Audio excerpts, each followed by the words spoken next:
Olá pessoal, a paz do Senhor para todos. Eu sou Matusalém, especialista, e este é o programa Cenário Bíblico. Eu estou de volta e hoje eu quero estar falando sobre Elias e os profetas de Baal. Essa história, pessoal, está registrada no livro de 1 Reis, capítulo 18.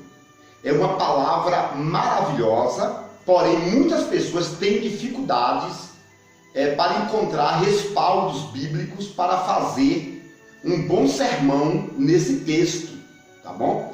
E esse vídeo vai te ajudar bastante. A história diz que a nação de Israel pecou contra Deus, adorando o Deus Baal, porque naquele tempo em Israel estava reinando um homem por nome Acabe. E Acabe casou-se com uma mulher por nome Jezabel. Aí, tem um perigo. Você se unir com pessoa de julgo desigual. Acabe era um judeu e casou-se com Jezabel, que na verdade era uma cananita. Jezabel era filha da descendência de Cão. E você sabe a história de Cão. Cão era um homem crítico, não é verdade? Que criticou de Noé, e Noé amaldiçoou a Cão e a Canaã. E dessa descendência amaldiçoada nasceu Jezabel. E observa que no final os cachorros comeram, os cães comeram o corpo de Jezabel, porque Jezabel pertencia à genealogia dos canitas. Então, sem dúvida nenhuma, era uma mulher maligna e que os cachorros devoraram o seu corpo, porque ela também era filha de Cão, aquele homem maligno. Observe que os ancestrais de Jezabel era um povo maligno. E Acabe, na verdade, não estudou a biografia de Jezabel e entrou em um relacionamento que no final foi trágico. E como o diabo estava aproveitando essa oportunidade para levantar Jezabel e levantar o Deus Baal como Deus de Israel, Deus também, que não foge da batalha, olha a mensagem aqui, Deus não foge da batalha. O diabo levantou Jezabel e Baal, e Deus levantou Elias. Elias, pessoal, é um grande sacerdote, que pertencia à descendência de Samuel. Pois é, pessoal, lê a história da biografia de Elias, que você vai ver que Elias é um filho de Samuel por geração. Então Samuel foi o grande sacerdote, filho de Ana. E aí Samuel gerou vários filhos, e desses filhos nasceram Elias, tá bom? Então Jezabel era a grande sacerdotisa de Baal. E Elias era o grande sacerdote do Deus Altíssimo. Então, pessoal, Deus não foge da luta. Se o diabo levanta uma pessoa, Deus levanta outra. Observe que Elias não era um judeu que morava na Judeia. Ele era um judeu que morava fora do estado de Israel, além do Jordão, em uma cidade chamada Tisbé. Porque a Bíblia chama a cidade de Elias de Tisbé? Porque na verdade existiam 7 cidades por nome Tisbé. E Deus realmente queria enganar o diabo. Deus queria dar palmadas no diabo. E em Jezabel também, e em Acabe. Então, Elias nasceu em uma cidade chamada Tisbé. E aí você vai procurar no mapa a cidade de Tisbé, você não encontra no mapa. Mas se você voltar na história, você vai encontrar 7 cidades por nome Tisbé. Isso é importante porque Jezabel nunca ia encontrar Elias, uma vez que existiam várias cidades com o mesmo nome. Observe que a Bíblia diz que Elias não tinha genealogia. Isso é muito bom, especial, maravilhoso. Por quê? Porque a história vai dizer que Elias era como se fosse um sêmen-deus. Aí você vai achar uma coisa esquisita, lógico. Mas a Bíblia diz que Elias não tinha genealogia. É como se fosse o tal do Melquisedeque, que também não tinha genealogia. A Bíblia Sagrada diz que Jesus também não tinha genealogia paterna. Observe que Elias foi levantado com poder, com autoridade, como um Deus, não é verdade? Como um profeta poderoso. Tanto é que Elias, ele não pedia a Deus para determinadas coisas. Ele falava, segundo a minha palavra. Em outras passagens diz, o Espírito que está em Elias. Então Elias era conhecido como um profeta maior.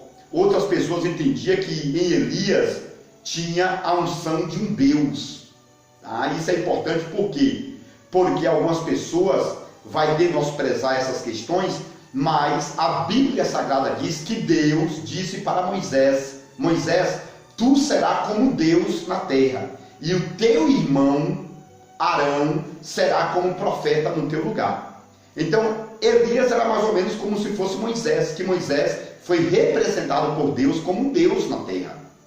E não é de se admirar também que o próprio livro dos Salmos diz que nós somos deuses.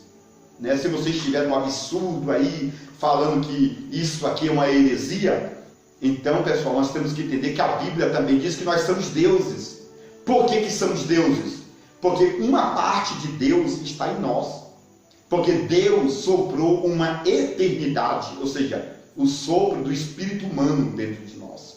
E isso é muito importante porque nós somos eternos. E por sermos eternos, somos um tipo de Deus. Isso é bíblico, tá? Que nós somos deuses aqui na terra. Elias também é como se fosse um Deus naquele momento. É por isso que Elias falava, segundo a minha palavra, porque Deus não queria brigar com Baal. Deus não queria brigar com Jezabel, com Acabe. Deus queria levantar um profeta, porque segundo a história, eu já falei anteriormente, que este tal de Baal tinha 70 características, não é verdade? E uma outra característica de Baal é que Baal era o tal do Nimrod. Nimrod foi o grande caçador lá no livro de Gênesis. A história passada ou retroativa vai dizer que Nimrod ressuscitou dos mortos, tá? E se transformou nesse deus Baal. É por isso que Deus não queria brigar cara a cara com Baal. Deus queria levantar um homem na terra, alguém poderoso, alguém que usasse a própria palavra para combater Baal. É por isso que Elias vai dizer, segundo a minha palavra. Ele estava dizendo aqui, olha, eu tenho autoridade e segundo a minha palavra não vai chover. Então observe que Elias profetizou realmente, não vai haver chuva. Como Jezabel ficou brava, ele fugiu para o riacho de Querite. Depois que ele passou 6 meses no riacho, ele foi para a casa da viúva e passou 3 anos na casa da viúva. Depois Elias saiu da casa da viúva e foi ter um encontro com os profetas de Baal. 450 profetas de Baal e 400 profetas de Aserá. E a Bíblia diz que eram 850 profetas contra um só profeta de Deus, que era Elias. E aqui agora começa uma história, né, no mínimo maravilhosa. A Bíblia Sagrada diz que quando Elias chegou no Monte Carmelo, Elias pediu que o povo de Israel trouxesse 2 bezerros. E aqui eu aprendi que Elias, tá, estava entendendo que os bezerros estavam magros. Por quê? Porque não havia chuva sobre a terra há 3 anos e meio. Então, no mínimo, aqueles bezerros estavam caóticos, não é verdade? Mas observa que Deus aceitou o sacrifício de Elias. Eu aprendo aqui que o nosso sacrifício pode ser pequeno, tá? Por causa da seca. A nossa oferta pode ser pequena por causa da seca.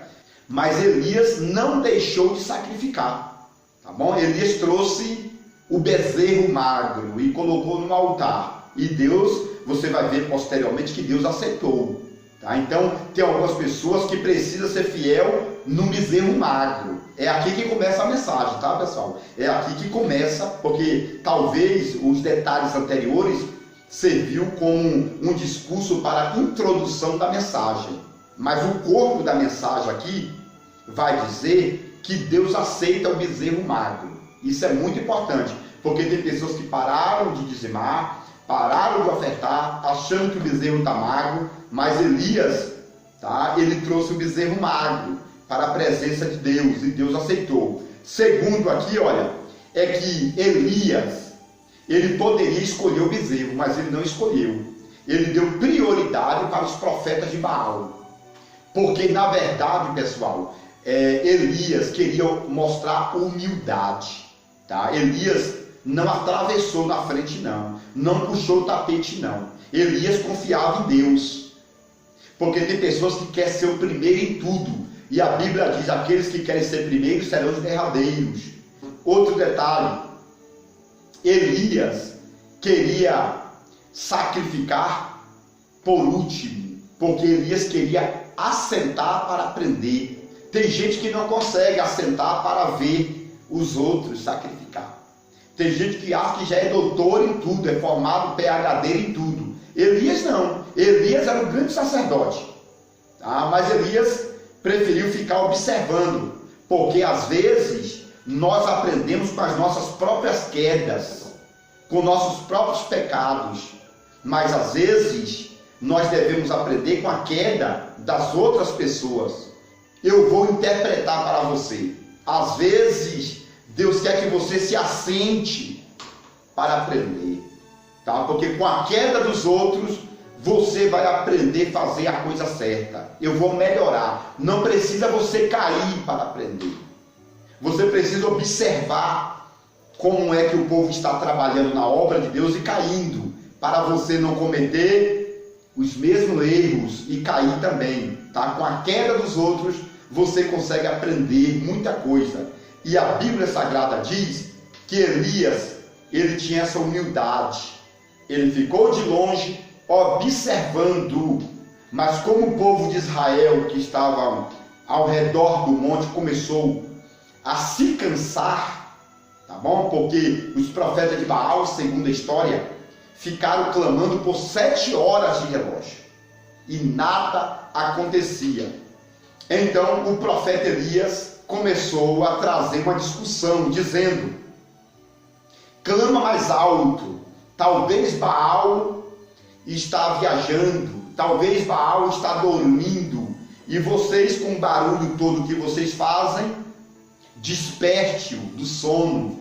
Então Elias começou a conversar com o povo para despertar a atenção de toda a nação de Israel que estavam ali no pé do monte.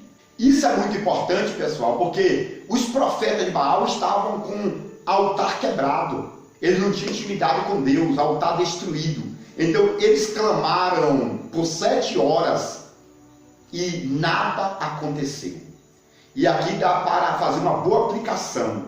Tem pessoas com altares quebrados nas igrejas, clamando a Deus, porém não estão obtendo respostas. Altares quebrados não atraem a presença de Deus. Os profetas de Baal clamaram com o altar quebrado e nada acontecia. A Bíblia diz que eles pulavam sobre o altar. Então, quando o altar está quebrado, tem repeplé na igreja, tem pula-pula, tem línguas estranhas, mas não tem voz de Deus. Tá? Tem que parar de pula-pula e endireitar o altar antes de pular. E outro detalhe, os profetas de Baal se cortaram com lancetas, que eram facas feitas de pedras, não é verdade? Eles se cortavam, se machucavam. Então, altar quebrado, só vai ter pessoas machucadas, mas Deus não vai bradar. Então, pessoal, o povo já estava cansado. Tá? Então tem muita gente na igreja que está cansada. Por quê? O altar quebrado, o altar da liderança destruído. Então as pessoas vão se cansar normalmente, porque o povo fala muito, trabalha muito, mas o altar não está de pé. E se o altar não estiver de pé, Deus não vai bradar. Só vai haver silêncio.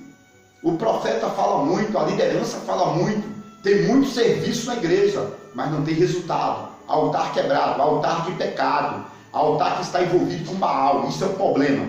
E outro detalhe, Elias assumiu a liderança, e a primeira coisa que Elias fez quando assumiu a liderança do monte foi procurar 12 pedras. O importante aqui é que as 12 pedras representam as 12 tribos de Israel. Porque tem pessoas que querem trabalhar sozinha. Elias sabia, pessoal, que Deus só derramaria poder, fogo do céu, quando Elias estivesse em parceria. Porque Deus estava mostrando para Elias, Elias, uma andorinha só não faz verão.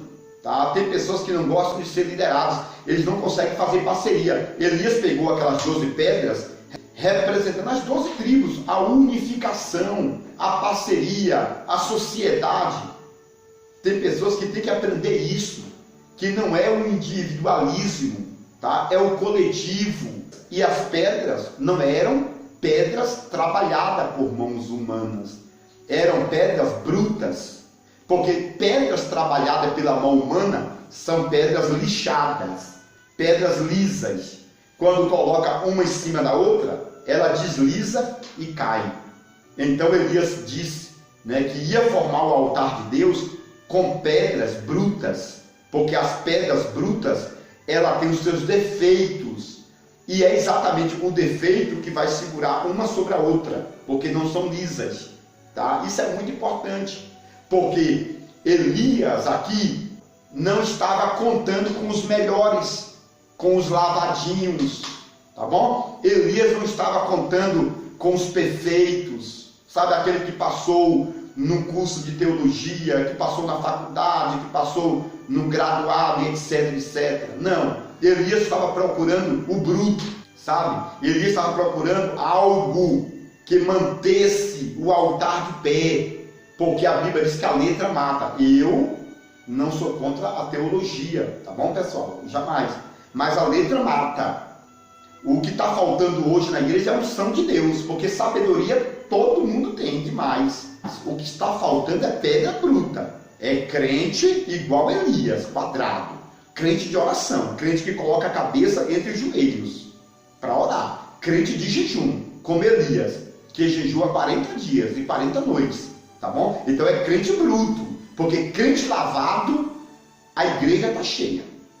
Depois que Elias levantou o altar de pedra, Elias mandou cavar uma valeta em volta e mandou colocar 12 baldes de águas.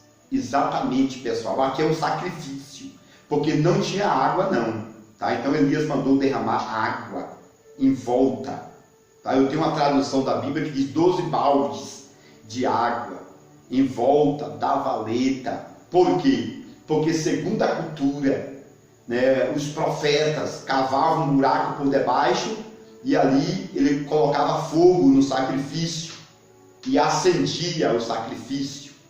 E Elias queria provar que ali não tinha engano, tá bom? Que ali não tinha buraco subterrâneo, que alguém estava acendendo isqueiro por baixo para colocar fogo no sacrifício. Então Elias disse: molha tudo, molha a carne, molha a pedra, enche de água, porque se esses profetas de Baal, né, está achando que eu vim aqui para facilitar o negócio, eles estão muito enganados. Aqui não tem engano não, aqui não tem ninguém por debaixo do buraco tocando fogo no meu altar não. Eu vou provar isso para eles daqui a pouquinho. Então eu entendo aqui que algumas pessoas vão querer provas se nós realmente estamos ou não com Deus. E o profeta vai ter que dar esse respaldo, vai ter que realmente molhar o sacrifício, né? A coisa vai ficar difícil, mas é na coisa difícil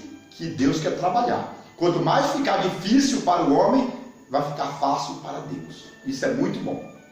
Então, pessoal, Elias mandou encher de água, tá? Por quê? Porque Elias, na verdade, ele queria queimar a água. Elias, ele tinha estratégia. Isso é muito especial. Elias tinha estratégia. Deus queima o sacrifício quando Deus queimar a água, vai criar um vapor. E esse vapor vai criar uma nuvem, né, em moléculas. E aí vai gerar a chuva que eu preciso. Então Elias precisava queimar a água para criar o vapor, e esse vapor, né, fosse transformado em uma nuvem. E isso aqui eu falei em outro vídeo, tá? Na verdade, são 5 vídeos sobre Elias, que são muito importantes para implementar uma mensagem. Você não pode perder, tá, os outros vídeos, que é muito importante para o teu elevo espiritual e para também você criar uma modalidade de pregação diferente. Então, a nuvem veio do mar, lá da região da casa da viúva. E a nuvem não era do tamanho da mão de um homem. Era o rapaz que via a nuvem, porque, segundo a história, a nuvem estava distanciada do Monte Carmelo 38 quilômetros, aproximadamente. Então, ele, o servo de Elias, olhava a nuvem, e a nuvem era pequena, porque estava distante. Mas a nuvem gerada pelo vapor criado pela água queimada do altar de Elias era gigantesca. Tá? Isso é muito importante. Por quê? Porque você precisa queimar água para gerar nuvem. Seja fiel no pouco e no muito eu te colocarei.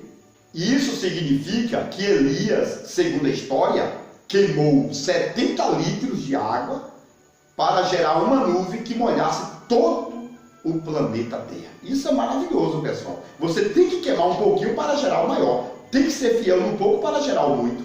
Está entendendo? Seja fiel no pouco, que no muito eu te colocarei. É mais ou menos por aí que Deus está falando contigo. Por que Ele te abençoou? Porque você não é fiel no pouco. Né? Por que ainda Deus não agiu na tua vida? Porque você não é fiel no pouco. Queima 70 litros de água, que eu te dou água para o mundo inteiro. Simplesmente assim. Eu achei importante, pessoal, porque Elias, ele começou a dizer: Senhor, responde-me, mostra que tu és o único Deus e que eu sou o teu servo. Naquele momento veio uma língua de fogo lá do céu, tá? E segundo a história dava 70 quilômetros de língua, lá das nuvens até a terra, e queimou a carne do altar, queimou as pedras, queimou a lenha e ainda bebeu a água. Isso é muito importante porque língua fala de boca. Ali era Deus confirmando que realmente Elias era o grande profeta, era o grande sacerdote. Ali Elias pediu: mostra que eu sou teu profeta, mostra que eu sou grande, mostra que eu sou escolhido. E Deus, através de uma língua que saiu de dentro de uma boca, é lógico, uma boca espiritual, veio mostrar que Elias era o grande profeta de Deus. Depois que o fogo caiu, os profetas de Baal se ajoelharam e começaram a clamar: só o Senhor é Deus, só o Senhor é Deus. Aí Elias mandou matar todos os profetas de Baal. Tá? Algumas histórias dizem que foi Elias que matou os profetas de Baal, mas na verdade Elias mandou matar os profetas de Baal. E você pergunta: e os 400 profetas de Aserá foram mortos? Aí, pessoal, eu digo para vocês que não. Sabe por quê? Porque os profetas de Baal não tinham mais oportunidade. Porque Deus deu muita oportunidade para eles, mas eles não quiseram, morreram no pecado. Mas, segundo a lenda, eles se arrependeram antes de morrer. Tá bom, pessoal? A Bíblia diz que eles ajoelharam, clamaram a Deus, se arrependeram, tá? Diante do altar de Elias, mas depois Elias falou: tá arrependido? Tá. Tá bonitinho? Tá. Salvou? Sim. Tá salvo? Estou. Então manda matar tudo. Os profetas de Baal. 450 profetas de Baal. E os profetas de Acera, aí Elias disse: não, para vocês vou dar uma oportunidade, para vocês fazerem a obra. Então tem pessoas que acabou a oportunidade, está terminando o tempo. E tem outras pessoas que Deus está dando mais um pouquinho de oportunidade. Essas qualificações que Deus faz aí no meio do seu povo, no meio da sua igreja. Muitas pessoas estão morrendo porque acabou a oportunidade. A Bíblia Sagrada diz que depois desse episódio que o fogo desceu, Acabe foi comer e beber, e Elias foi para a oração. Então existem esses dois tipos de crentes na igreja: aqueles que, sabe, não têm fé, aqueles que vê a glória de Deus, mas continua no pecado, é feito Acabe. Acabe viu a glória de Deus, o céu se abriu, a língua de 70 quilômetros desceu, bebeu a água, fez vapor, milagre aconteceu, mas sabe o que ele vai fazer, o Acabe? Comer e beber. Tem pessoas assim na igreja, cru de tudo, natural de tudo, não adianta. Pode gritar, pode pular, ele é carnal. É o Acabe da igreja. É o Acabe. Futuramente ele vai morrer, só Deus sabe como, mas é o Acabe da igreja. Na igreja tem o Acabe. E tem o Elias na igreja. Tá? O Elias, ele vai para a oração. Viu a glória, viu o poder. Elias foi lá, colocou a cabeça entre os joelhos. Haja coluna, né? Haja coluna. Colocou a cabeça entre os joelhos e foi adorar a Deus. Foi pedir chuva. O fogo caiu, o milagre aconteceu. Agora precisava de chuva. Em vez de Acabe ajudar, ele não quis ajudar. Ele simplesmente foi comer e beber. Depois, a Bíblia Sagrada diz que o mundo, né, literalmente escureceu, porque a nuvem do tamanho da mão de um homem cresceu. Tá? Então, a nuvem pequena vai crescer. Então, pessoal, essa história se resume assim: Deus quer derramar bênção, vitória sobre a tua vida, mas primeiro endereça o altar. A chuva vai cair, os profetas de Baal vão morrer, mas muita gente, aliás, a nação toda vai usufruir da bênção de Deus, tá bom? Que Deus te abençoe e te guarde, tá? No nome do Senhor Jesus. Lembrando aqui que esses detalhes estão no meu livro, A Revelação Completa do livro de Gênesis por Matusalém. Eu gostaria que você também se inscrevesse no meu canal e que divulgasse os meus vídeos, tá bom, pessoal? Que Deus te abençoe no nome do Senhor Jesus.